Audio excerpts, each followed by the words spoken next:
Bismillahirrahmanirrahim. Assalamualaikum warahmatullahi wabarakatuh. Sebelumnya izinkan saya memperkenalkan diri. Nama Lutfi Abadi Putra, NPM 2031030035. Di sini saya dari kelompok 8 sebagai pemateri pertama, yakni pengertian morfologi dari tema makalah kami, yaitu morfologi atau pembentukan kata.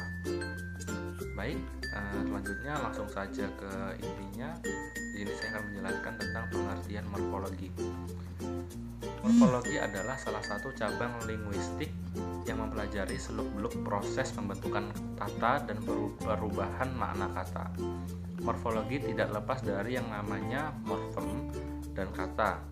Morfem adalah satuan gramatikal terkecil yang memiliki makna, sedangkan menurut Kamus Besar Bahasa Indonesia atau KBBI adalah elemen terkecil dalam sebuah bahasa yang diucapkan atau dituliskan dan merupakan realisasi kesatuan perasaan dan pikiran yang dapat digunakan dalam berbahasa. Definisi tersebut dapat diartikan sebagai laksem, yaitu kata yang bisa menjadi entry sebuah kamus. Selanjutnya, pengertian morfologi menurut para ahli.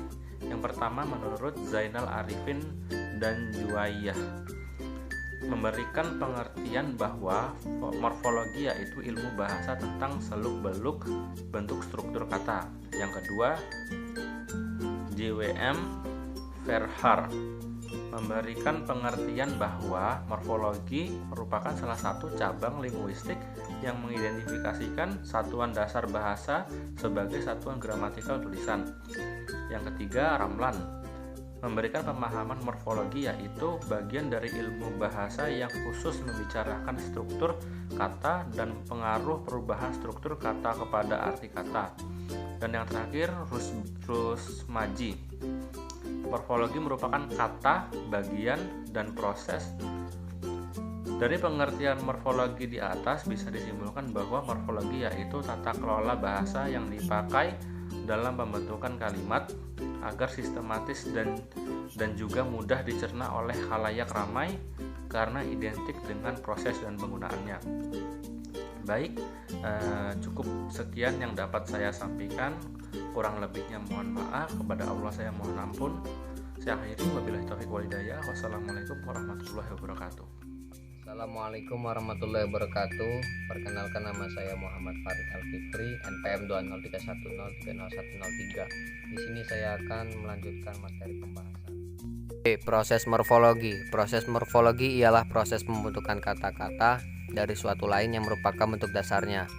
Dalam bahasa Indonesia terdapat 3 proses. Morfologik ialah proses pembubuhan afiks, proses pengulangan reduplikasi, dan proses pemajemukan. Di samping 3 proses morfologik tersebut di atas, dalam bahasa Indonesia sebenarnya masih ada satu proses lagi yang di sini disebut hero.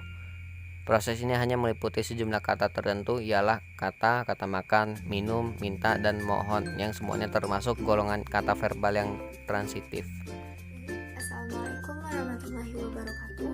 Perkenalkan, nama saya Maryam Anissa, NPM 2031030101. Di sini saya akan menjelaskan macam-macam morfologi. Yang pertama ada proses pembubuhan afiksasi. Afiksasi merupakan nama lain dari morfem terikat. Morfem terikat merupakan kata yang tidak dapat berdiri sendiri, sedangkan kata yang dapat berdiri sendiri disebut sebagai morfem bebas. Kata dasar dapat berupa kata benda, kata sifat, kata kerja, dan lain-lain. Dan yang kedua ada komposisi atau pemajemukan dalam bahasa Indonesia. Komposisi adalah proses kata pemajemukan. Kata majemuk ialah gabungan kata dasar yang telah bersenyawa atau yang sudah membentuk satu kesatuan dan menimbulkan arti baru. Contoh, keras ditambah kepala sama dengan keras kepala. Kamar ditambah mandi sama dengan kamar mandi. Mata plus pelajaran sama dengan mata pelajaran. Yang ketiga adalah pengulangan reduplikasi.